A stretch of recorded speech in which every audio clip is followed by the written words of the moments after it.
आपका एक बार फिर से वेलकम करते हैं आज के हमारे इस फ्रेश वीडियो पे। तो आज इस वीडियो के अंदर मैं आपके साथ डिस्कस करूंगा ICICI Prudential multi asset fund direct growth के बारे में। इसमें मैं आपसे डिस्कस करूंगा कि जो ICICI Prudential multi asset fund direct growth है, इसने पिछले 1 साल, 3 साल, 5 साल या फिर एनुअल रिटर्न क्या दिया है, आज के डेट में इसका एक एनएवी का प्राइस क्या है, ये कितने स्टार रेटिंग म्यूचुअल फंड है, इसमें मिनिमम एसआईपी अमाउंट आप क्या लगा सकते हैं, और यदि आप इसमें कुछ अभी इन्वेस्टमेंट करेंगे तो आने वाले 1 साल, 3 साल, 5 साल के अंदर आपको क्या रिटर्न देखने को मिलेगा और इसके अंदर कौन कौन सा स्टॉक लिस्टेड है, सारी जानकारी ICICI Prudential multi asset fund direct growth के रिगार्डिंग आपको मिलने वाली है। तो इस वीडियो को लास्ट तक जरूर देखिएगा।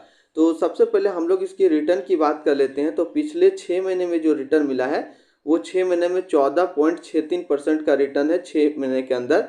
1 साल की रिटर्न की बात कर लेते हैं तो 1 साल में जो रिटर्न है वो है 25.63% का रिटर्न है। और बात करें हम लोग 3 साल का रिटर्न का, तो 3 साल में जो रिटर्न है वो 24.52% का रिटर्न है। 5 साल की रिटर्न की बात कर लेते हैं तो 5 साल में 19.44% का रिटर्न है। और एनुअल रिटर्न की हम लोग बात करते हैं तो 16.81% का एनुअल रिटर्न है।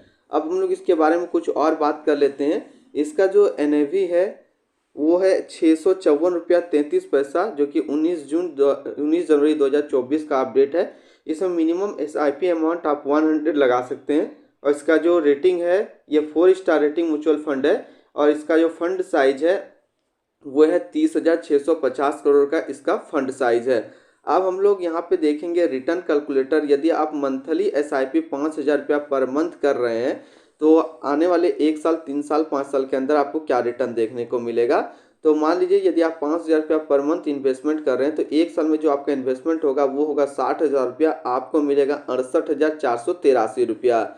बात करें हम लोग 3 साल में, तो 3 साल में जो आपका पैसा जमा होगा वो जमा होगा 1,80,000 रुपया और आपको मिलेगा 2,48,363 रुपया।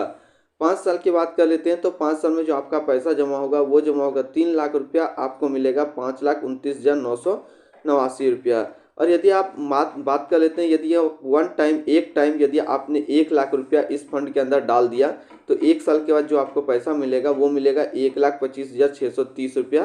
3 साल में ही आपका 1 लाख रुपया जो बन जाएगा 1,93,071 रुपया। और 5 साल में आपका 1 लाख हो जाएगा 2,43,080 रुपया। अब हम लोग कुछ और इसमें बात कर लेते हैं। इसके अंदर होल्डिंग की बात करते हैं तो इसके अंदर जो टोटल स्टॉक लिस्टेड है वो 130 स्टॉक लिस्टेड है। अगर मैं टॉप 10 पे बात करता हूं तो टॉप 10 में सबसे पहला नाम आता है आईसीआईसी बैंक लिमिटेड, दूसरा एनटीपीसी लिमिटेड, तीसरा मारुति सुजुकी इंडिया लिमिटेड, चौथा एचडीएफसी बैंक लिमिटेड, पांचवा जो है वो है रिलायंस इंडस्ट्रियल लिमिटेड, छठा है इन्फोसिस लिमिटेड, सातवां भारतीय एयरटेल लिमिटेड, आठवां Oil and Natural Gas Corporation Limited, नौवा है ICICI Prudential gold exchange trade value IDCW और 10वां है SBI card and payment service limited. तो ये टोटल टॉप 10 स्टॉक इसके अंदर लिस्टेड है। ऐसे इस म्यूचुअल फंड के अंदर जो टोटल स्टॉक लिस्टेड है वो 130 स्टॉक लिस्टेड है। अब हम लोग बात करते हैं इसके बारे में कुछ और, जैसे कि इसकी होल्डिंग एनालिसिस की हम लोग बात करते हैं।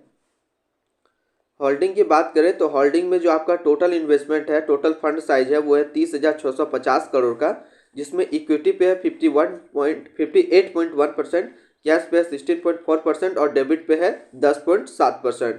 अब हम लोग यदि इस इक्विटी का सेक्टर वाइज एक लोकेशन देखें तो फाइनेंशियल पे है 25.6%, एनर्जी पे है 21.7%, अदर्स पे है 21.6%, ऑटोमोबाइल्स पे है 8.5%, हेल्थ केयर पे है 8.4%, टेक्नोलॉजी पे 7.3% और कंस्ट्रक्शन के क्षेत्र में है 6.8%।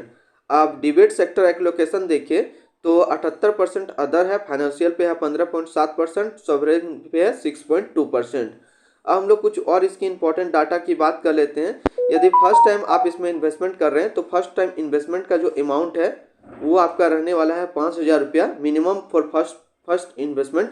उसके बाद आप मंथली एसआईपी 100 रुपया का कर सकते हैं। मिनिमम फॉर सेकंड इन्वेस्टमेंट जो आपका होगा वो 1,000 रुपया का होगा। अब हम लोग रिटर्न रैंकिंग के ऊपर बात कर लेते हैं। तो 1 साल का जो फंड रिटर्न है वो 25.6 का है, 3 साल में 24.5 का, 5 साल में 19.4 का और ऑल टाइम 16.8 का। वहीं इस कैटेगरी का जो एवरेज रिटर्न रहता है 1 साल में 20.7 रहता है, 3 साल में 14.2 का रहता है, 5 साल में 13.6 का रहता है और ऑल टाइम का भी डाटा अवेलेबल नहीं है।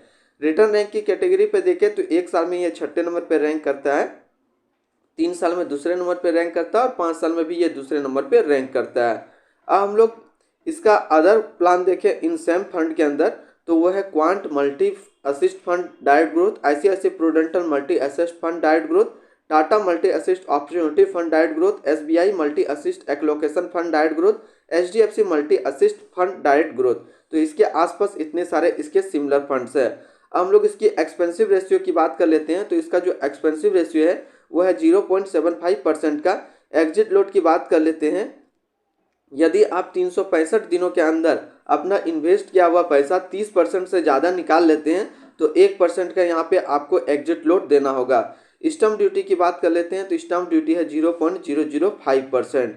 अब हम लोग इसकी फंड मैनेजमेंट की बात कर रहे थे। इसके जो फंड मैनेज कर रहे हैं वो है काफ़ी सारे इसका फंड मैनेजर है, करीब 10 फंड मैनेजर है जो कि आप यहाँ से देख सकते हैं। ये इंपॉर्टेंट नहीं है। तो आज इस वीडियो के अंदर मैंने आपके साथ डिस्कस किया ICICI Prudential multi asset fund direct growth के बारे में। तो फिर मिलते हैं हम लोग नेक्स्ट कोई इस तरीके का वीडियो की अच्छी जानकारी को लेकर के।